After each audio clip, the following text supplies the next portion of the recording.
നമസ്കാരം. ഡോക്ടർ ലൈവിലേക്ക് സ്വാഗതം. എല്ലാ മഴക്കാലവും പനിക്കാലം തന്നെയായിരുന്നു. എന്നാൽ നമ്മൾ ഇക്കൊല്ലം എന്ന് തന്നെയല്ല, കഴിഞ്ഞ 2-3 വർഷങ്ങളായിട്ട് പനി എന്ന് പറയുമ്പോൾ നമ്മളൊന്ന് ഭയപ്പെടുന്ന ഒരവസ്ഥയിലേക്ക് പോയിക്കൊണ്ടിരിക്കുകയാണ്. ഇത്തവണ പനി ബാധിക്കുന്നവരുടെ നിരക്കുകളൊക്കെ കൂടിയിട്ടുണ്ട്. സർക്കാർ ആശുപത്രികളിലൊക്കെ കൃത്യമായ ചികിത്സ കിട്ടാൻ, ഡോക്ടറുടെ അടുത്തേക്ക് എത്താൻ പോലും പറ്റാത്ത അത്തരം തിരക്ക് പല ഹോസ്പിറ്റലുകളിലും ഉണ്ടെന്ന് പറയുന്നു. പനി മരണങ്ങൾ റിപ്പോർട്ട് ചെയ്യപ്പെടുന്നു. എന്താണ് സംഭവിക്കുന്നത്? പനിയെക്കുറിച്ച് നമ്മൾ എന്തെല്ലാം മുൻകരുതലുകളാണ് എടുക്കുന്നത്? ഏതെല്ലാം തരത്തിലുള്ള പനികളാണ് ഈ മഴക്കാലത്ത് കാണുന്നത്? ഇതെല്ലാം ഇന്നത്തെ ഡോക്ടർ ലൈവിലൂടെ. നിങ്ങളോട് സംസാരിക്കുന്നത് എറണാകുളം മെഡിക്കൽ ട്രസ്റ്റ് ആശുപത്രിയിലെ കൺസൾട്ടന്റ് ഗ്യാസ്ട്രോ എൻട്രോളജിസ്റ്റായ ഡോക്ടർ ബിനോയ് സെബാസ്റ്റ്യൻ. നമസ്കാരം ഡോക്ടർ. പനിയെന്ന് പറഞ്ഞാൽ വളരെ നിസ്സാരമായിട്ട് എടുത്തിരുന്ന ഒരു അസുഖം പോലുമായിട്ട് നമ്മൾ കണ്ടിട്ടില്ലാത്തൊരു കാലം ഉണ്ടായിരുന്നു. ഇന്നിപ്പോൾ പനിയെ നമ്മൾ ഭയക്കുന്ന ഒരവസ്ഥ. എന്താണ് സംഭവിക്കുന്നത് യഥാർത്ഥത്തിൽ?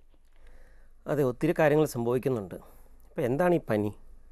പനി എന്ന് പറയുന്ന ഒരു രോഗലക്ഷണമാണ്. പനി ഒരു അസുഖമല്ല. ഇപ്പം നമ്മുടെ ശരീരത്തിലുണ്ടാകുന്ന പല പല മാറ്റങ്ങളുടെ ഒരു ഭാഗമായിട്ട് വരുന്ന ഒരു രോഗലക്ഷണം മാത്രമാണ് പനി. ഉദാഹരണത്തിന് ടോൺസിലൈറ്റിസ് വന്ന പനി വരും, ന്യൂമോണിയ വന്ന പനി വരും, നമുക്ക് അപ്പൻഡിസൈറ്റിസ് വന്ന പനി വരും, യൂറിനറി ഇൻഫെക്ഷൻ വന്ന പനി വരും. വളരെ നിസ്സാരമായ കാരണങ്ങൾ തൊട്ട് മാരകമായിട്ടുള്ള കാരണങ്ങൾ കൊണ്ടുവരാൻ പനി ഉണ്ടാവാം. വൈറൽ പനികളുണ്ട്, മഞ്ഞപ്പിത്ത രോഗങ്ങളുണ്ട്, ഇപ്പോൾ ഉള്ള എലിപ്പനിയുണ്ട്, ഡെങ്കിപ്പനിയുണ്ട്, മലേറിയ ഉണ്ട്, ടൈഫോയിഡ് ഉണ്ട്, മെനിഞ്ചൈറ്റിസ് ഉണ്ട്. പല പല രീതികളിൽ പല പല കാരണങ്ങൾ കൊണ്ട് പനി ഉണ്ടാവും. അപ്പോൾ ചില പനികൾ നിസ്സാരമാണ്, നമുക്ക് കൂടുതൽ ചികിത്സയുടെ ആവശ്യമില്ല.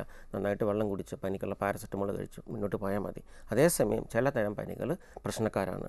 വളരെ ഗൗരവമുള്ള അവസ്ഥയെത്തി രോഗിയുടെ മരണത്തിൽ വരെ കലാശിക്കാറുണ്ട്. ഓക്കെ, ഈ മഴക്കാലത്തുണ്ടാകുന്ന പനികൾ ഏതെല്ലാം തരത്തിലുള്ള പനികളാണ് ഈ വർഷം കാണുന്നത്? ഈ മഴക്കാലത്തിൻ്റെ പ്രത്യേകത എന്താണ്? ധാരാളം വെള്ളം ഉണ്ടാകുന്നു, വെള്ളക്കെട്ടലുകളുണ്ട്. ഈ വെള്ളക്കെട്ടലുമായിട്ട് ബന്ധപ്പെട്ട് അല്ലെങ്കിൽ വെള്ളമായിട്ട് ബന്ധപ്പെട്ട് വരുന്ന പനികളാണ് കൂടുതൽ മഴക്കാലത്തുണ്ടാകുന്നത്. പ്രധാനമായിട്ട് ഈ സമയത്ത് കണ്ടുവരുന്ന 2 മാരകമായിട്ടുള്ള പനികളാണ് ഡെങ്കിപ്പനിയും എലിപ്പനിയും. എലിപ്പനി നമുക്കറിയാം, ഈ എലി എന്ന് പറയുന്ന ഒരു ജീവി, എലി മാത്രമല്ല, പട്ടിയാവാം, പശുക്കളാവാം, ഇങ്ങനെയുള്ള അല്ലെങ്കിൽ പന്നിയാവാം, ഈവൻ പക്ഷികൾ വരെ, അവയുടെ ശരീരത്തിലുള്ള ഈ രോഗാണു, എലിപ്പനി പരത്തുന്ന ഒരു ബാക്ടീരിയയാണ്. അതിൻ്റെ വിസർജ്യം വഴി, മൂത്രം വഴി അത് പുറത്തു വരും. ഈ മൂത്രം വെള്ളത്തിൽ കലർന്നിട്ട് ആ മൂത്രം കലർന്നിരിക്കുന്ന വെള്ളം നമ്മുടെ ശരീരത്തിൽ ചെല്ലുമ്പോൾ നമുക്ക് എലിപ്പനി ഉണ്ടാകുന്നു. ഇതെങ്ങനെ നമ്മുടെ ശരീരത്തിൽ കയറും? ഈ മൂത്രം കലർന്ന വെള്ളം നമ്മുടെ ദേഹത്ത് മുറിവുകളുണ്ടെങ്കിൽ അല്ലെങ്കിൽ അറിയാതെ നമ്മൾ ആ വെള്ളം കുടിച്ചാൽ അത് നമ്മുടെ ഉള്ളിൽ എത്തിക്കഴിഞ്ഞാൽ നമുക്ക് എലിപ്പനി എന്ന് പറഞ്ഞ അസുഖം വരും. ഡോക്ടർ, നമ്മുടെ ഒരു കോളറുണ്ട്, അതിനുശേഷം തുടരാം. ഹലോ ഹലോ ഹലോ നമസ്കാരം. സംസാരിച്ചോളൂ. സന്തോഷ് കുമാറാണ്, പാലക്കാട് നിന്ന്. പറയൂ സന്തോഷ്. സാർ, ഇപ്പൊ ദേഹത്ത് കുട്ടികൾക്ക് ഓരോ ഉണിര് വരുന്നുണ്ട്. എന്ത് വരുന്നുണ്ട്? ഉണിര്, കുഞ്ഞു കുഞ്ഞു പൊള്ളമായിട്ട് വരുന്നുണ്ട്, എണിക്കുന്നുണ്ട്. ഓക്കെ, പനിയുടെ ലക്ഷണം എന്തെങ്കിലും ആണോ? ഉണിരെന്ന് വെച്ചാൽ ഈ തൊലിപ്പുറത്ത് വരുന്ന ചെറിയ തടിപ്പുകളാണോ? ആ, തടുപ്പുകളാണ്. എത്ര വയസ്സുള്ള കുട്ടിയാണ്? കുട്ടിക്ക് 1 വയസ്സായിട്ടുള്ളൂ. 1 വയസ്സായിട്ടുണ്ട്. അല്ല, കുട്ടിക്ക് പനിയുണ്ടോ? ഇല്ല, ചെറുതായിട്ട് ഒരു പനിന്റെ ലക്ഷണം കണ്ടിട്ടുണ്ടായിരുന്നു. അല്ല, അങ്ങനെ വരുന്നത് പനിയുടെ ലക്ഷണം അങ്ങനെ ചില പനികൾ, പ്രത്യേകിച്ചും ഈ വൈറൽ പനികൾ, ഉദാഹരണത്തിന് 5-ാം പനി, അതുപോലെ തന്നെ കുട്ടികൾക്ക് വരുന്ന പല വൈറൽ പനികളിൽ ഇങ്ങനെ ദേഹത്ത് പാടുകൾ ഉണ്ടാവാറുണ്ട്. എനിക്ക് തോന്നുന്നത് ഒരു കുട്ടികളുടെ ഡോക്ടറെ കാണിക്കുകയായിരിക്കും നല്ലത് കേട്ടോ. ഡോക്ടർ, അപ്പം പനി ഉണ്ടാവില്ലേ ഇത്തരം അവസ്ഥയിൽ? നല്ല പനിച്ചിട്ടല്ലേ ഇത്തരം ലക്ഷണങ്ങൾ വരിക പുറത്തേക്ക്? ഏത് ഈ ഉണീരിൻ്റെ കാര്യം പറഞ്ഞതാ? ചിലപ്പോൾ നിർബന്ധമില്ല. അപ്പോൾ ചില പനികളുടെ തുടക്കത്തിൽ ആരംഭത്തിൽ പനി ആയിരിക്കില്ല വരുന്നത്, ഈ തൊലിപ്പുറത്ത് വരുന്ന മാറ്റങ്ങളായിരിക്കും ഉണ്ടാകുന്നത്. ഡോക്ടർ, ഇപ്പോൾ നമ്മൾ പറഞ്ഞുകൊണ്ടിരുന്നത് എലിപ്പനിയെ കുറിച്ചിട്ടാണ്. ഇപ്പം നഗരത്തിലൊക്കെ കാനകളിൽ നിന്നൊക്കെ വെള്ളം അടഞ്ഞു നിന്ന് മഴ വരുമ്പോൾ വെള്ളം വല്ലാതെ വന്ന്, എറണാകുളം നഗരമൊക്കെ നോക്കിക്കഴിഞ്ഞാൽ സ്ഥിരം വെള്ളക്കെട്ടാണ് മഴ വന്നു കഴിഞ്ഞാൽ. അപ്പോൾ തീർച്ചയായിട്ടും ഡോക്ടർ പറഞ്ഞ പോലെയാണെങ്കിൽ എലിയുടെ വിസർജ്യങ്ങളൊക്കെ ഉണ്ടാകും. അപ്പോൾ നമ്മൾ എന്തെല്ലാം കാര്യങ്ങളാണ് ശ്രദ്ധിക്കേണ്ടത്? അല്ല, നമ്മൾ ആദ്യം ശ്രദ്ധിക്കേണ്ടത് ഈ വെള്ളക്കെട്ട് ഒഴിവാക്കുക എന്നുള്ളതാണ്. നമ്മൾ കാലാകാലങ്ങളിൽ കാന വൃത്തിയാക്കുക. കാനയിലൂടെ വെള്ളം ഒഴുകണം. കാന എന്ന് വെച്ചാൽ വെള്ളം കെട്ടി നിൽക്കുന്ന ഒരു സ്ഥലമല്ല, വെള്ളം ഒഴുകേണ്ട സ്ഥലമാണ്. അതുപോലെ തന്നെ ഈ ഗട്ടറുകൾ, അപ്പം ഒരു നല്ല മഴ വന്നു കഴിയുമ്പോഴേക്കും കാനയിൽ കിടക്കുന്ന വെള്ളം പുറത്തോട്ട് വീഴും. നമുക്ക് മഴയത്തിറങ്ങി നടക്കാതിരിക്കാൻ പറ്റത്തില്ല. നമുക്ക് ആർക്കും ബൂട്ട്സ് ഇല്ല, നമ്മുടെ കാല് എന്താണെന്ന് നനയും. അപ്പോൾ ആ കാല് മുറിവുകളുണ്ടെങ്കിൽ, ഈ ദൗർഭാഗ്യവശാൽ ഈ വെള്ളത്തിൽ എലിയുടെ വിസർജ്യങ്ങളുണ്ടെങ്കിൽ ആ എന്താ പറയേണ്ടത്, അത് എക്സ്പോസ് ആകുന്ന ആൾക്ക് പനി കിട്ടാനുള്ള സാധ്യതയുണ്ട്. മറ്റൊരു പനി കൂടുതൽ കണ്ടുവരുന്നത് ഡെങ്കിപ്പനി തന്നെയാണ്. ഡെങ്കിപ്പനിയാണ്. ഡെങ്കിപ്പനി ആണെങ്കിലും ഈ പകരുന്ന കാര്യങ്ങൾ തന്നെയാണ്. അതെ, അതിൻ്റെയും ആ പകരുന്ന, എങ്ങനെ അത് പകരുന്നു എന്ന് മനസ്സിലാക്കുകയാണെങ്കിൽ നമുക്ക് വളരെയധികം കാര്യങ്ങൾ അത് തടയാൻ നമുക്ക് സാധിക്കും. ഈ ഡെങ്കിപ്പനി ഉണ്ടാക്കുന്ന ഒരു വൈറസാണ്. ഈ വൈറസ് പകർത്തുന്നത് ഒരാളിൽ നിന്ന് മറ്റൊരാളിലോട്ട് വരുന്നത് ഒരു കൊതുക് വഴിയാണ്. ഏഡീസ് എന്ന് പറഞ്ഞ കൊതുകാണ്. ഈ കൊതുകിൻ്റെ പ്രത്യേകത എന്ന് വെച്ചാൽ, ആ കൊതുക് സാധാരണ ഇതിൽ കെട്ടി നിൽക്കുന്ന വെള്ളത്തിൽ, പ്രത്യേകിച്ചും ആർട്ടിഫിഷ്യൽ കണ്ടെയ്നേഴ്സിലുള്ള വെള്ളത്തിൽ, ഉദാഹരണത്തിന് ചിരട്ട, പ്ലാസ്റ്റിക് പാത്രങ്ങൾ, നമ്മുടെ വീട്ടിൽ നിൽക്കുന്ന പൂച്ചട്ടികൾ, വീടിൻ്റെ മുറ്റത്തുള്ള, അങ്ങനെ വീടിൻ്റെ മുറ്റത്തും ഈ തോട്ടങ്ങളിൽ, റബ്ബർ തോട്ടങ്ങളിൽ അല്ലെങ്കിൽ ചെടികളുടെ ഇടയ്ക്ക് ഈ പൂവിൻ്റെയൊക്കെ ഇടയ്ക്ക് കെട്ടി നിൽക്കുന്ന വെള്ളം, അങ്ങനത്തെ വെള്ളത്തിലാണ് ഈ കൊതുക് വളരുന്നത്. രണ്ടാമത്തെ കാര്യം, ഈ കൊതുകിൻ്റെ രീതി എന്ന് വെച്ചാൽ അത് രാവിലെ സമയത്ത് അല്ലെങ്കിൽ പകൽ സമയത്ത് അല്ലെങ്കിൽ ഈവനിങ് സമയത്ത്, രാത്രി കാലങ്ങളിൽ അധികം കടിക്കുകയില്ല. കൂടുതലും ഏർലി മോർണിംഗ് ടൈമിൽ അല്ലെങ്കിൽ വൈകിട്ട് സന്ധ്യാസമയത്താണ് കടിക്കുന്നത്. അപ്പം ഈ രണ്ട് കാര്യം നമുക്കറിയാം. മൂന്നാമതായിട്ട് നമ്മൾ കൊതുക് കടി തടയുക. അപ്പം നമ്മുടെ വീടിൻ്റെ അകത്ത് കൊതുക് കയറാതിരിക്കാൻ ശ്രദ്ധിക്കുക. പറ്റുമെങ്കിൽ നെറ്റിട്ടടിക്കുക, നീളമുള്ള ഷർട്ടുകൾ, കൈയും കാലൊക്കെ പ്രൊട്ടക്റ്റ് ചെയ്യുന്ന ഡ്രസ്സ് ഉപയോഗിക്കുക. മസ്കിറ്റോ കൊതുക് കടിക്കാതിരിക്കാനായിട്ടുള്ള ചില റിപ്പല്ലൻസ് ഒക്കെ ഈ ക്രീമുകളൊക്കെ അവൈലബിൾ ആണ്. അതൊക്കെ ഈ വലിയ കുഴപ്പമില്ല, WHO വരെ റെക്കമെൻഡ് ചെയ്യുന്നത് സേഫാണെന്ന് പറഞ്ഞ്. അപ്പോൾ അതൊക്കെ ഉപയോഗിക്കുക. അപ്പോൾ ഈ രീതിയിൽ നമ്മൾ പോവുകയാണെങ്കിൽ നമുക്കൊരു പരിധി വരെയൊക്കെ നമുക്ക് തടയാൻ പറ്റും. അല്ല, പനി വരാതെ നോക്കുകയാണ് ഏറ്റവും പ്രധാനപ്പെട്ട കാര്യം. പനി വന്നിട്ട് നമ്മൾ ചികിത്സിക്കുന്നതിലും കൂടുതൽ പ്രാധാന്യമുണ്ട് തടയാനായിട്ട്. അപ്പോൾ ഈ ഡോക്ടർ, നമ്മുടെ ഒരു കോളർ ഉണ്ട്, അതിനുശേഷം ബാക്കി പറയാം. തീർച്ചയായിട്ടും. ഹലോ ഹലോ, നമസ്കാരം. ഡോക്ടർ ലൈവ് ആണ്, സംസാരിച്ചോളൂ ഡോക്ടറോട്. നമസ്കാരം ഡോക്ടർ. നമസ്കാരം. നമസ്കാരം സാർ. എൻ്റെ മകന് ഇങ്ങനെ പനി വന്നായിരുന്നു, ഡെങ്കി ഫീവർ. ഡെങ്കിപ്പനി വന്നു. അതെ അതെ, 12 വയസ്സായി. അപ്പൊ പനി വന്നു ഇങ്ങനെ ചികിത്സിച്ച് പനിയൊക്കെ കുറഞ്ഞു. പുറത്ത് വയറിന്റെ ഭാഗത്തൊക്കെ ചെറിയ ഇങ്ങനെ തേമൽ കണക്കുള്ള പാടൊക്കെ ഉണ്ടായിരുന്നു. അപ്പൊ അതെല്ലാം കഴിഞ്ഞ് ഞാൻ ഒരു 3-4 പ്രാവശ്യം കൗണ്ടിങ് ഒക്കെ നോക്കി. അപ്പൊ അത് നോർമലാണെന്ന് പറഞ്ഞ് ഇപ്പൊ സ്കൂളിൽ പോവുകയാണ്. അപ്പൊ ഇനി എന്തെങ്കിലും ഇതിന്റെ ഇത് വല്ലതും ഉണ്ടോന്ന്? ഇല്ല, ഇനിയിപ്പോൾ പേടിക്കേണ്ട ആവശ്യമില്ല. സാധാരണഗതിയിൽ ഒരിക്കൽ ഡെങ്കിപ്പനി വന്നാൽ ഡെങ്കിപ്പനി തന്നെ പകർത്തുന്ന 6 തരത്തിലുള്ള വൈറസുകളുണ്ട്. മിക്കവാറൊക്കെ നമുക്ക് പ്രതിരോധം കിട്ടും. ഇനിയിപ്പോൾ ആ പനി വരുമെന്ന് വിചാരിച്ച് പേടിക്കേണ്ട ആവശ്യമില്ല കേട്ടോ. അവൻ സാധാരണ പോലെ സ്കൂളിൽ പോയി നന്നായിട്ട് പഠിക്കട്ടെ. ഓക്കെ, നമ്മളിപ്പം ഡോക്ടർ പറഞ്ഞുകൊണ്ടിരുന്നത് ഈ എന്താ പറയാ, പനി വന്നിട്ട് ചികിത്സിക്കുക എന്നതിലേക്ക് പോകും മുൻപ് തന്നെ എന്തെല്ലാം തരത്തിലുള്ള മുൻകരുതലുകൾ? അതായത് നമുക്ക് കാലാകാലങ്ങളിൽ ഈ കാര്യങ്ങളൊക്കെ നമുക്കറിയാം. ഈ എല്ലാ മീഡിയ വഴിയും പത്രം വഴിയും ഇപ്പോൾ ഈ വാട്സപ്പ് വഴി എല്ലാ മെസ്സേജുകളുണ്ട്, പത്രത്തിൽ ന്യൂസ് വരും. ഇത് ഒരു ക്ലീഷ പോലെയാണ്. ഒരു 8-10 വർഷമായിട്ട് മഴക്കാലം വരുന്നു, പനി വരുന്നു, ആശുപത്രി ക്യൂ ആണ്, പാരസെറ്റമോൾ ഉണ്ട്, ഡോക്ടർമാരെ കിട്ടാനില്ല. അതെന്തുകൊണ്ട് നമ്മുടെ ഈ സിസ്റ്റം, നമ്മുടെ ഈ വ്യവസ്ഥിതി ഇതിനെതിരായിട്ട് പ്രവർത്തിക്കുന്നില്ല? കാരണം നമുക്കറിയാം ഈ മൺസൂൺ ജൂൺ ജൂലൈ ആകുമ്പോഴേക്കും വരും. അതിനുള്ള മുന്നൊരുക്കം ഒരു പക്ഷേ ഒരു മാർച്ച് ഏപ്രിൽ തന്നെ തുടങ്ങണം. കാനകൾ വൃത്തിയാക്കുക, ഓടകൾ വൃത്തിയാക്കുക, വെള്ളം കെട്ടി നിൽക്കാൻ നമ്മൾ അനുവദിക്കാതിരിക്കുക. എൻ്റെ വീട്ടിലെ ചുറ്റുമുള്ള വെള്ളം ഞാൻ ക്ലീൻ ആക്കുക. എല്ലാവരും അങ്ങനെ വിചാരിച്ചാൽ തന്നെ ഒരു നല്ലൊരു ശതമാനം ഇങ്ങനെയുള്ള പനികൾ നമുക്ക് തടയാൻ പറ്റും. പണ്ടൊക്കെ എനിക്ക് തോന്നുന്നു നമ്മൾ ഈ വീടിൻ്റെ പറമ്പിലുള്ളതൊക്കെ ഈ മഴക്കാലം വരുന്നതിന് മുമ്പ് അടിച്ചു വാരി തീയിട്ട് കളയുക, ഇത്തരം സാധാരണ ജീവിതശൈലിയായിട്ടുണ്ട്. ആ കാലഘട്ടങ്ങളിൽ ഈ പറയുന്ന എലിപ്പനി, ഡെങ്കിപ്പനി തുടങ്ങിയ പനികൾ ഉണ്ടായിരുന്നില്ല സത്യത്തിൽ. ഈ ഒരു 10-15 വർഷം കൊണ്ടാണ് ഇത് ഇത്രയും മാരകമായിട്ടൊരു അവസ്ഥയിൽ എത്തിയിരിക്കുന്നത്. അൺഫോർച്ചുനേറ്റ്ലി, ദൗർഭാഗ്യവശാൽ അടുത്ത വർഷവും ഈ ഒരു സൈക്കിൾ ഉണ്ടാവാൻ ഉള്ള സാധ്യത വളരെയുണ്ട്. ഇപ്പോൾ നഗരവൽക്കരണം വന്നതോടുകൂടി വീട് എന്നുള്ളതിനേക്കാൾ കൂടുതൽ ഇപ്പോൾ ഫ്ലാറ്റുകളാണ്. അപ്പോൾ പലപ്പോഴും ഫ്ലാറ്റ് എന്ന് പറയുമ്പോൾ എൻ്റെ എന്നുള്ളതിനേക്കാൾ ഇത് എല്ലാവരുടെയും കൂടിയാണ്, അതുകൊണ്ട് ഇത് എൻ്റെ ഉത്തരവാദിത്വമല്ല എന്ന് ചിന്തിക്കുന്ന ഒരു കൂട്ടം ആളുകളുണ്ട്. അപ്പോൾ ഈ ഫ്ലാറ്റുകളിൽ താമസിക്കുന്നവർക്ക് എന്തെല്ലാം തരത്തിലുള്ള കാര്യങ്ങളാണ് ശ്രദ്ധിക്കേണ്ടത്? എന്ത് ചെയ്യാൻ കഴിയും? ഫ്ലാറ്റുകളിൽ താമസിക്കുന്ന ആൾക്കാർക്ക് ഒരു പരിധിവരെ ഫ്ലാറ്റുകളിൽ താമസിക്കുന്ന ആൾക്കാർ പ്രൊട്ടക്റ്റഡ് ആണ്. ഉദാഹരണത്തിന് ഇപ്പം കൊതുക് ഈ 7ാം നില 8ാം നിലയിലോട്ടൊക്കെ അധികം കൊതുക് വരാറില്ല. രണ്ടാമതായിട്ട് ഈ വെള്ളം കെട്ടി നിൽക്കുന്നൊരവസ്ഥ പലപ്പോഴും ഫ്ലാറ്റുകളിൽ ഉണ്ടാവാറില്ല. മൂന്നാമതായിട്ട് ഈ ഫ്ലാറ്റുകളിലൊക്കെ റെസിഡൻസ് അസോസിയേഷൻ ഉണ്ട്. അപ്പം ഞാൻ ചെയ്തില്ലെങ്കിലും അസോസിയേഷൻ ചെയ്യും എന്നുള്ളൊരു ആ ഒരു രീതിയിലെങ്കിലും നമുക്ക് ചിന്തിക്കാൻ പറ്റും. നാലാമതായിട്ട് മിക്കവാറും എല്ലാ ഫ്ലാറ്റുകളും താറിട്ട് ആ ടൈലിട്ട് ആ പ്രതലമെല്ലാം വൃത്തിയാക്കിയിരിക്കുക. അപ്പോൾ അവിടെയൊക്കെ വെള്ളം അധികം കെട്ടി നിൽക്കാറില്ല. ഈ പ്രശ്നം ഉണ്ടാകുന്നത് കുറച്ചുകൂടെ ഗ്രാമപ്രദേശം അല്ലെങ്കിൽ സെമി അർബൻ സ്ഥലങ്ങളിലാണ്.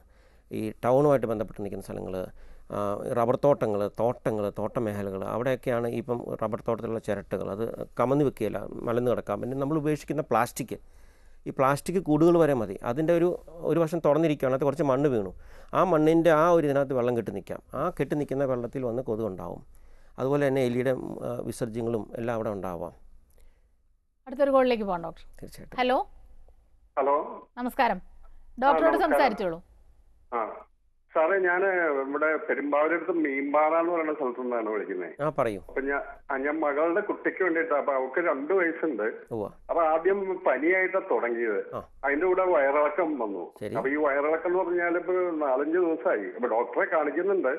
ഈ വയറിളക്കാണ് മാറുന്നില്ല. പനിയുടെ മരുന്ന് കൊടുക്കുമ്പോൾ പനി മാറുന്നുണ്ട്. അപ്പൊ ഈ വയറിളക്കം എന്ന് പറഞ്ഞാൽ വെറുതെ വെള്ളം മാത്രമേ കഴിക്കണുള്ളൂ, വേറെ ആഹാരം ഒന്നും കഴിക്കുന്നില്ല 3-4 ദിവസമായിട്ട്. പക്ഷെ എന്നാൽ ക്ഷീണമില്ല, ആൾക്ക് തളർച്ച അങ്ങനെ ഇല്ല. ഈ വെള്ളം കൊടുത്തു കഴിഞ്ഞാൽ വെള്ളം തന്നെയാണ് പോകുന്നത്. ശരി, കുട്ടി ആഹാരം കഴിക്കുന്നുണ്ട്, കുട്ടി ആക്റ്റീവാണ് അല്ലേ? വെള്ളം മാത്രമേ കുടിക്കുന്നുള്ളൂ അല്ല, കുട്ടി ആക്റ്റീവ് ആണല്ലോ അല്ലേ? കുട്ടി ചിരിക്കുകയും കളിക്കുകയൊക്കെ ചെയ്യുന്നുണ്ടല്ലോ. കളിക്കുന്നുണ്ട്, മുലപ്പാൽ കുടിക്കുന്നുണ്ട്, ഭക്ഷണം കഴിക്കുന്നുണ്ട്. അപ്പോൾ ഇപ്പം നമ്മൾ ശ്രദ്ധിക്കേണ്ട ഇത്രേ ഉള്ളൂ, ഈ സമയത്ത് വരുന്നത് മിക്കവാറും എല്ലാം വൈറസുകൾക്കാണ് കുട്ടികൾക്ക് പനി ഉണ്ടാക്കുന്നത്, ഈ വയറിളക്കം ഉണ്ടാക്കുന്നത്. അപ്പോൾ കുട്ടിയുടെ ശരീരത്തിലെ ജലാംശം കളയാതെ സൂക്ഷിക്കുക. കുട്ടിക്ക് മുലപ്പാൽ കൊടുത്തുകൊണ്ടിരിക്കുക. അതുപോലെ തന്നെ ORS എന്ന് പറഞ്ഞിട്ട് ലോകാരോഗ്യ സംഘടന നൽകുന്നൊരു പാനീയമുണ്ട്.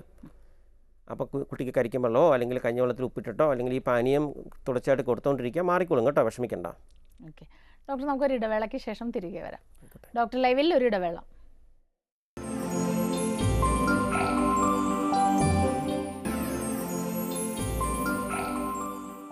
ഡോക്ടർ ലൈവ് തുടരുന്നു. ഒരു കോളർ വെയിറ്റ് ചെയ്യുന്നുണ്ട് ഡോക്ടർ. ഹലോ. സാർ. ഹലോ, പറഞ്ഞോളൂ. സാർ, ഞാൻ പാലക്കാട്ടിൽ നിന്നാണ് വിളിക്കുന്നത്. പറയൂ. എൻ്റെ മോന് വേണ്ടിയിട്ടാണ്. എൻ്റെ മോന് 13 വയസ്സായി. അവന് പനി വന്നു. 2 ദിവസം ഇവിടെ ഗവൺമെന്റ് ഹോസ്പിറ്റലിൽ അഡ്മിറ്റ് ആക്കി. അവന് മൂപ്പർക്കിപ്പോ കാലിന്റെ മുട്ട് വേദന, നടക്കാൻ പറ്റുന്നില്ല എന്ന് പറയാം. മുട്ടിന് നീരുണ്ടോ? ഒരു കാലിന് മുട്ടിന് മാത്രമുള്ള വേദന? ഇല്ല, അല്ല, 2 കാലിങ്ങനെ കുമ്പുറുമ്പോഴും നൂറുമ്പോഴും നടക്കുമ്പോഴൊക്കെ ഭയങ്കര വേദന. കാൽമുട്ടിന് നീരുണ്ടോ? ഇല്ല സാർ, നീരില്ല സാർ. വേദന മാത്രമേ ഉള്ളൂ. വേറെ മുട്ടുകൾക്ക് വേദനയില്ല, മസിൽസിനൊന്നും വേദനയില്ല അല്ലേ? ഇല്ല, അതൊന്നുമില്ല. മൂപ്പർക്ക് നടക്കാൻ വയ്യ, വരെ ക്ഷീണാണ്. പനി കുറഞ്ഞോ? മൂപ്പർക്ക് അലർജി അസുഖമുള്ള ഒരാളാണ്. ഓക്കെ, പനി കുറവുണ്ടോ? പനി കുറഞ്ഞു. പനി മാറി സ്കൂളിൽ പോയിട്ടുണ്ട്. അല്ല, ഇത്ര ശ്രദ്ധിച്ചാൽ മതി. ആ മുട്ടിൽ നീര് വരുന്നുണ്ടോ എന്ന് നോക്കുക. മുട്ടിൽ നീരുണ്ടെങ്കിൽ 12 വയസ്സുള്ള കുട്ടിക്ക് ചിലപ്പോൾ വൈറൽ പനിയുടെ ഭാഗമായിട്ട് വരാം. പക്ഷേ നമ്മൾ ശ്രദ്ധിക്കേണ്ട ഒരു കാര്യം, റൊമാറ്റിക് ഫീവർ എന്ന് പറഞ്ഞൊരു ഒരു തരം പനിയുണ്ട്. അതായത് ഈ പ്രായത്തിലാണ് വരുന്നത്. ഈ പനി വരുന്നതിന് മുമ്പ് തൊണ്ടവേദനയോ അങ്ങനെ കഫക്കെട്ടോ അങ്ങനെ വല്ലതും ഉണ്ടായിരുന്നോ? ത്രോട്ട് പെയിൻ ഉണ്ടായിരുന്നോ? അതൊന്നും ഉണ്ടായിരുന്നില്ല. അലർജി ഉണ്ടാകാറുണ്ടല്ലേ? അപ്പോൾ ഇത്രേ ഉള്ളൂ. ഇപ്പോൾ തൽക്കാലം നന്നായിട്ട് വെള്ളം കുടിപ്പിക്കുക, പനിക്കുള്ള മരുന്ന് കൊടുക്കുക. പക്ഷേ നീരുണ്ടാവുകയോ അല്ലെങ്കിൽ മുട്ടുവേദന മാറാതിരിക്കുകയോ വേറെ സന്ധികളിൽ വേദന വരികയൊക്കെ ചെയ്യുകയാണെങ്കിൽ തീർച്ചയായിട്ടും ഡോക്ടറെ പോയി കാണും കേട്ടോ. ഓക്കെ ഡോക്ടർ, ഇപ്പോൾ ഈ പനി എന്ന് പറയുമ്പോൾ പലപ്പോഴും നമ്മൾ 2-3 ദിവസം കൊണ്ട് മാറിപ്പോകുന്ന പനികളുണ്ട്. അതിപ്പോഴും ഉണ്ടല്ലോ. അപ്പോൾ എപ്പോഴാണ് നമ്മളൊരു വിദഗ്ധൻ്റെ അടുത്ത് പോകേണ്ടത്? അതായത് ഈ പനി എന്ന് പറയുന്നത് അന്നുമുണ്ട്, ഇന്നുമുണ്ട്, മഴക്കാലത്തുമുണ്ട്, വേനൽക്കാലത്തുമുണ്ട്. ആൻഡ് മജോറിറ്റി, അതായത് 90% പനികൾ നിസ്സാരപ്പെട്ട പനിയാണ്. ഒരു 90% പനികൾക്ക് നമുക്ക് വീട്ടിലെ ചികിത്സയുടെ ആവശ്യമുള്ളൂ. അപ്പോൾ നമുക്കൊരു പനി വന്നാൽ നമ്മൾ എന്താ ചെയ്യുന്നത്? നമ്മളൊരു പാരസെറ്റമോൾ കഴിക്കും. ഉടനെ തന്നെ ഇപ്പം തന്നെ ഡോക്ടറെ കണ്ടാക്കുക. ഇത് ഡെങ്കു ആണോ അല്ലെങ്കിൽ എലിപ്പനിയാണോ അല്ലെങ്കിൽ മഞ്ഞപ്പിത്തമാണോ നമ്മൾ ആദ്യം ചിന്തിക്കത്തില്ല. ആദ്യം തന്നെ നമ്മൾ ശ്രദ്ധിക്കേണ്ടത് നന്നായിട്ട് വെള്ളം കുടിക്കുക. അത് ഇമ്പോർട്ടൻ്റ് ആയിട്ടുള്ള കാര്യമാണ്. നല്ല ഭക്ഷണം കഴിക്കുക, നന്നായിട്ട് വെള്ളം കുടിക്കുക. പാരസെറ്റമോൾ കഴിക്കാൻ കുഴപ്പമില്ല. 1 ദിവസം കഴിഞ്ഞ് 2 ദിവസം കഴിഞ്ഞു പനി കുറയുന്നില്ലെങ്കിലോ അല്ലെങ്കിൽ അതികഠിനമായ പനി, ശക്തമായിട്ടുള്ള തലവേദന, ദേഹത്ത് വേദന, മൂത്രത്തിൻ്റെ അളവ് കുറയുക, ദേഹത്ത് എന്തെങ്കിലും ഇപ്പോൾ ഒരു പാടിൻ്റെ കാര്യം പറഞ്ഞില്ല, റാഷ് ഉണ്ടാവുക, മൂത്രത്തിന് നിറം മാറുക, ഛർദി വരിക, അല്ലെങ്കിൽ കുറച്ച് പ്രായമുള്ള ആൾക്കാർക്ക് ഒരു 70 വയസ്സിന് ശേഷം 70-75 വയസ്സുള്ള ആൾ മറ്റുള്ള അവയവങ്ങൾക്ക് അസുഖമുള്ളവർ, ഉദാഹരണത്തിന് കരൾ രോഗമുള്ളവർ, വൃക്ക രോഗമുള്ളവർ, അല്ലെങ്കിൽ എന്തെങ്കിലും പ്രത്യേക തരത്തിലുള്ള മരുന്നുകൾ, ഇപ്പം ഈ നമുക്കറിയാം കിഡ്നി മാറ്റിവെച്ച ആൾക്കാരുണ്ട്, ലിവർ മാറ്റിവെച്ച ആൾക്കാരുണ്ട്, ഈ പ്രതിരോധശേഷി കുറയ്ക്കുന്ന മരുന്നുകൾ കഴിക്കുന്നവരുണ്ട്, സ്റ്റിറോയിഡ് പോലത്തെ മരുന്നുകൾ കഴിക്കുന്നവരുണ്ട്. അങ്ങനെയുള്ള ആൾക്കാർക്കൊക്കെ പനി വരിക, തീരെ ചെറിയ ആൾക്കാർക്ക് പനി വരിക, ഇങ്ങനെയൊക്കെയുള്ള സമയത്ത് നമ്മൾ അധികം വെച്ചുകൊണ്ടിരിക്കുന്നത് നല്ലതല്ല.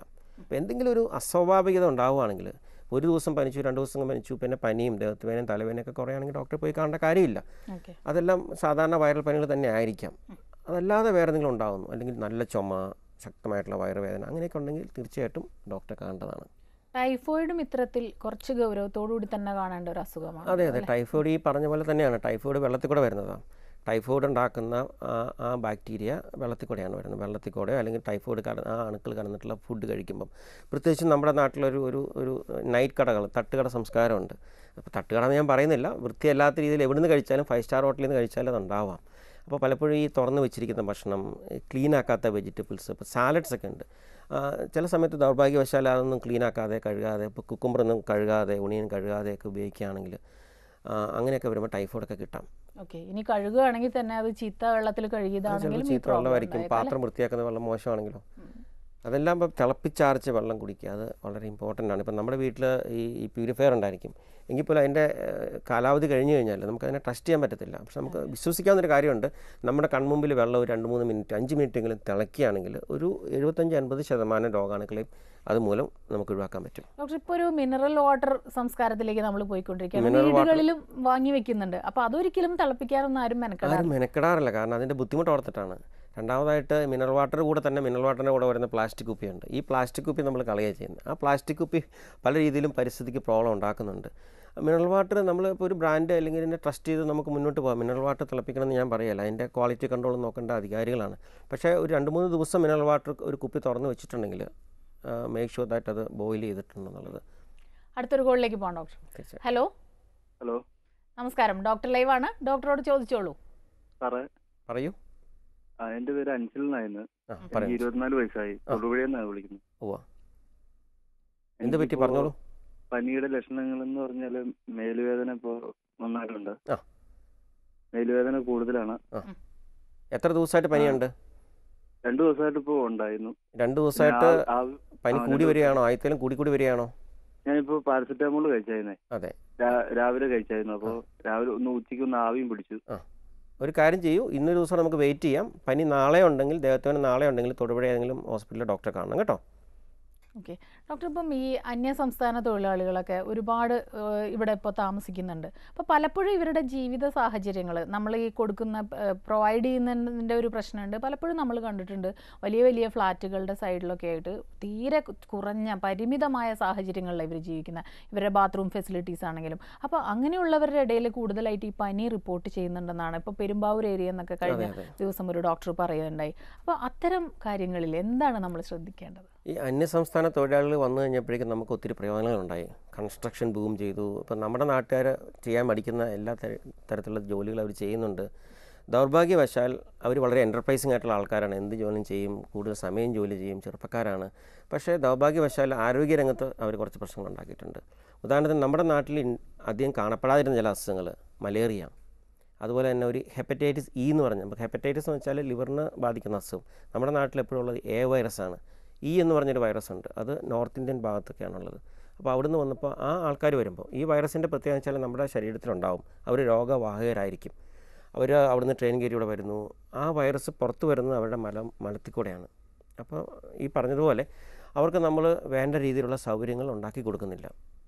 അവർക്ക് പുറത്ത് പോയി മലമൂത്ര വിസർജനം നടത്തേണ്ട ഒരു അവസ്ഥയാണുള്ളത്.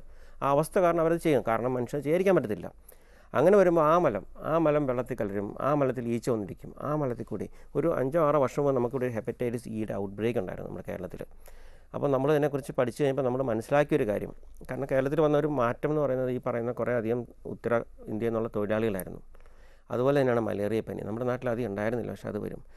ഈ പറഞ്ഞ ആരോഗ്യപരമല്ലാത്ത രീതിയിൽ, അതിപ്പം ഉത്തരേന്ത്യക്കാർ ജീവിച്ചാലും മലയാളികൾ ജീവിച്ചാലും എന്താ പറയേണ്ട അവസ്ഥ ഒന്ന് തന്നെയാണ്. തീർച്ചയായിട്ടും അധികാരികൾ തന്നെയാണ് ഇത്തരം കാര്യങ്ങളിൽ. നിയമമാണെങ്കിലും നിയമം ഉണ്ട്, പക്ഷേ നിയമം നമ്മൾ വേണ്ട രീതിയിൽ നടപ്പാക്കുന്നില്ല. ആദ്യം അവർക്ക് വേണ്ട സംവിധാനങ്ങൾ ഒരുക്കി കൊടുക്കുക എന്നുള്ളത് തന്നെയാണ് ഇമ്പോർട്ടൻറ്റ്. അതെ, അതാണ് ഏറ്റവും ഇമ്പോർട്ടൻറ്റ്. അവർക്കുള്ള സംവിധാനം ഉണ്ടാക്കി കൊടുക്കുക. വലിയ എന്താ പറയുക, ഭയങ്കര ഫെസിലിറ്റി ഒന്നും വേണമെന്നില്ല, പക്ഷേ അടിസ്ഥാനപരമായിട്ടുള്ള കാര്യങ്ങൾ, അതായത് അവരുടെ മലമൂത്ര വിസർജനം വേണ്ട രീതിയിൽ നടത്താനുള്ള സൗകര്യങ്ങൾ, അവർക്ക് കിടക്കാനുള്ള സൗകര്യങ്ങൾ, അവരെ കൊതുകടിക്കാതിരിക്കാനായിട്ടുള്ള ഒരവസ്ഥ അതുണ്ടാക്കി കൊടുക്കുക. ഡോക്ടർ, നമുക്ക് മറ്റൊരു ഇടവേളയ്ക്ക് ശേഷം തിരികെ വരാം. ഡോക്ടർ ലൈവിൽ ഒരു ഇടവേള കൂടി.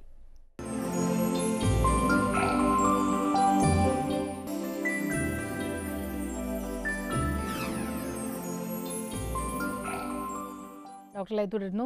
ഡോക്ടർ, ഇപ്പം കൂടുതൽ ഈ പനി വന്നിട്ട് ചികിത്സിക്കുക എന്നുള്ളത് പോലെ തന്നെ പ്രധാനമാണ് ഇതൊരു കോംപ്ലിക്കേറ്റഡ് സ്റ്റേജിലേക്ക് പോകാതെ ശ്രദ്ധിക്കുക എന്നുള്ളത്. ഇപ്പോൾ പനി മരണങ്ങൾ വരെ റിപ്പോർട്ട് ചെയ്യപ്പെടുമ്പോൾ നമുക്കൊരു ഭയം ഉണ്ടാകുന്നുണ്ട്. ആർക്കൊക്കെയാണ് ഇത് വല്ലാത്ത കോംപ്ലിക്കേറ്റഡ് ഒരു സിറ്റുവേഷനിലേക്ക് പോകുന്നത് എന്ന്? യഥാർത്ഥത്തിൽ ആരെയാണ് ഇത് കൂടുതൽ ബാധിക്കുന്നത്? അല്ല, ഇതിപ്പം ഏത് പ്രായക്കാരെയും ബാധിക്കാം. ആരോഗ്യമുള്ള ആൾക്കാരെ സംബന്ധിച്ചുള്ള അവരുടെ ഔട്ട്കം, പനി എന്നുള്ള ആ റിക്കവറി കുറച്ചുകൂടെ നല്ലതായിരിക്കും, അല്ലെങ്കിൽ ഏതാണ്ട് സുനിശ്ചിതമായിരിക്കും. അതേസമയം ഞാൻ പറഞ്ഞ പോലെ ഒരു പരിധി കൂടുതൽ പ്രായമുള്ള ആൾക്കാർ, ചില മറ്റുള്ള അസുഖങ്ങൾ, അവയവങ്ങൾക്ക് രോഗമുള്ള, ഉദാഹരണത്തിന് വൃക്കയ്ക്ക് അസുഖമുള്ള ആൾക്ക് ഒരു വൃക്കനെ ബാധിക്കുന്ന വേറൊരു പനി വന്നു കഴിഞ്ഞാൽ അത് കൂടുതൽ ഗൗരവമുള്ള അവസ്ഥയിലോട്ട് പോകും. പലപ്പോഴും ഈ എലിപ്പനി, ഡെങ്കിപ്പനി, ഈ 2 മാരകമായിട്ടുള്ള പനികളിൽ പല അവസരങ്ങളും അത് ചെറിയൊരു രീതിയിൽ വന്നിട്ട്, നമ്മൾ ഈ ഇത്രയും കാര്യങ്ങൾ പറയുമ്പോൾ ഒരു കാര്യം നമ്മൾ മനസ്സിലാക്കണം. മജോറിറ്റി അല്ലെങ്കിൽ ഒരു 90% മുകളിലുള്ള പനികളും, ഈ എലിപ്പനി ആണെങ്കിലും ഡെങ്കിപ്പനി ആണെങ്കിലും 100% ചികിത്സയ്ക്ക് റെസ്പോൺസീവാണ്, അല്ലെങ്കിൽ റെസ്പോണ്ട് ചെയ്യും, അല്ലെങ്കിൽ അവർ മരണപ്പെടുന്നില്ല. ഒരു ചെറിയ ശതമാനം ആൾക്കാരെ മരിക്കുന്നുള്ളൂ. പക്ഷേ ഒരു 10,000 പേർക്ക് പനി വരുമ്പോൾ 10 പേര് മരിക്കുന്നത് ചെറിയ ശതമാനമാണെങ്കിലും 10 പേര് മരണപ്പെടുന്നുണ്ട്. അത് നമ്മൾ ഇപ്പോൾ ചർച്ച ചെയ്തത് നമുക്ക് മനസ്സിലാക്കുന്നത് നമുക്ക് തടയാവുന്നതുമാണ്. തീർച്ചയായിട്ടും അതാണ്. ഇപ്പോൾ 10 പേരെ മരിക്കുന്നുള്ളെങ്കിലും ഒരു ജീവൻ അത് പനി ബാധിച്ചിട്ട് മരിക്കുക, തടയാവുന്ന, ചികിത്സിക്കാവുന്ന ഒരു അവസ്ഥയിൽ ഒരാൾ മരണപ്പെടുമ്പോൾ വളരെ ദൗർഭാഗ്യകരമായിട്ടുള്ള കാര്യമാണ്. അപ്പോൾ എൻ്റെ ഒരു നിർദ്ദേശം എന്ന് വെച്ച് കഴിഞ്ഞാൽ, ഈ പറയുന്ന ഒരു പനിയാണെന്ന് സംശയം ഉണ്ടെങ്കിൽ, അല്ലെങ്കിൽ 2 ദിവസം 3 ദിവസം കഴിഞ്ഞാൽ പനി മാറുന്നില്ല എന്നുണ്ടെങ്കിൽ തീർച്ചയായിട്ടും ഡോക്ടറെ പോയി കാണുക. അപ്പോൾ ഡോക്ടർ ബന്ധപ്പെട്ട ടെസ്റ്റുകളൊക്കെ നടത്തും. ഇപ്പം പ്ലേറ്റ്ലെറ്റ് എല്ലാവർക്കും അറിയാം. പ്ലേറ്റ്ലെറ്റിൻ്റെ അളവ് കുറയുന്നുണ്ടെങ്കിൽ അത് വളരെ ഒരു വാർണിംഗ് സൈനാണ്. അപ്പോൾ തീർച്ചയായിട്ടും ഡെങ്കിയെക്കുറിച്ച് നമ്മൾ നോക്കേണ്ടി വരും, എലിപ്പനി ചെക്ക് ചെയ്ത് നോക്കേണ്ടി വരും. അതുപോലെ തന്നെ ലിവർ ഫംഗ്ഷൻ ടെസ്റ്റ്, LFT, അതിനകത്തുള്ള SGOT, SGPT കൂടുന്നുണ്ടെങ്കിൽ, മഞ്ഞപ്പിത്തം വരുന്നുണ്ടെങ്കിൽ വൃക്കയുടെ പ്രവർത്തനം മോശമായി തോന്നുന്നുണ്ടെങ്കിൽ ക്രിയാറ്റിനിൻ എന്ന് പറയുന്നത് കൂടുവാണ്, അല്ലെങ്കിൽ ബ്ലഡ് പ്രഷർ കുറയുന്നു, കൗണ്ട് കൂടുന്നു, ശ്വാസമുട്ടൽ വരുന്നു, ഇങ്ങനെയൊക്കെയുള്ള അവസ്ഥയിൽ കൂടുതൽ സൗകര്യമുള്ള ഈ പറയുന്ന എല്ലാ ഡിപ്പാർട്ട്മെൻറ്റുകളുള്ള ആശുപത്രിയിലോട്ട് മെഡിക്കൽ കോളേജോ അല്ലെങ്കിൽ ജില്ലാ ആശുപത്രിയോ അല്ലെങ്കിൽ മെച്ചപ്പെട്ടിട്ടുള്ള പ്രൈവറ്റ് ആശുപത്രിയിലോ രോഗിയെ എത്തിക്കുക. അതിനുശേഷം ഈ അവയവങ്ങളുടെ പലപ്പോഴും ആൻറ്റിബയോട്ടിക്കുകളും അതിന് കൃത്യമായിട്ടുള്ള മരുന്നുകൾ കൊടുക്കുമ്പം മിക്കവാറും എല്ലാ അവസരങ്ങളിലും രോഗി പതിയെ മരുന്നുകൾക്ക് റെസ്പോണ്ട് ചെയ്ത് തുടങ്ങും, പ്രതികരിച്ച് തുടങ്ങും, അസുഖത്തിൽ നിന്ന് പതിയെ ഭേദപ്പെട്ട് വരികയും ചെയ്യും. ചില അവസരങ്ങളെങ്കിലും നമ്മൾ ഈ അവയവങ്ങൾ ഫെയിലാകുമ്പം ചില ആൾക്കാർക്ക് ഹാർട്ടിനായിരിക്കും പ്രോബ്ലം വരുന്നത്, ചിലർക്ക് ലങ്സിനായിരിക്കും പ്രോബ്ലം വരുന്നത്. അപ്പോൾ ലങ്സിനാണ് പ്രശ്നം എന്നുണ്ടെങ്കിൽ ചിലപ്പോൾ വെൻറ്റിലേറ്ററിലാക്കേണ്ടി വരും. കിഡ്നിയുടെ പ്രോബ്ലം ആണെങ്കിൽ ചില ആൾക്കാർക്ക് ഡയാലിസിസ് കൊടുക്കേണ്ടി വരും. ഹാർട്ടിന് പ്രോബ്ലം ഉണ്ടെങ്കിൽ അതിനനുസരിച്ചുള്ള മരുന്നുകൾ കൊടുക്കണം. അത് മനസ്സിലാക്കി കൃത്യമായിട്ടുള്ള രോഗനിർണ്ണയം നടത്തി ചികിത്സ നടത്തി കഴിഞ്ഞാൽ എത്ര മാരകമായിട്ടുള്ള അവസ്ഥയിലാണെങ്കിൽ പോലും നമുക്ക് രക്ഷപ്പെടുത്തിയെടുക്കാൻ പറ്റാറുണ്ട്. ഓക്കെ, ഡോക്ടർ പറഞ്ഞ പല കാര്യങ്ങളിൽ ഒന്നുകൂടിയുണ്ട്, മാലിന്യ നിർമ്മാർജ്ജനം. അതിപ്പോൾ പല നഗരങ്ങളിലെ ഒരു വലിയ പ്രശ്നമായിട്ട് വരികയാണ്.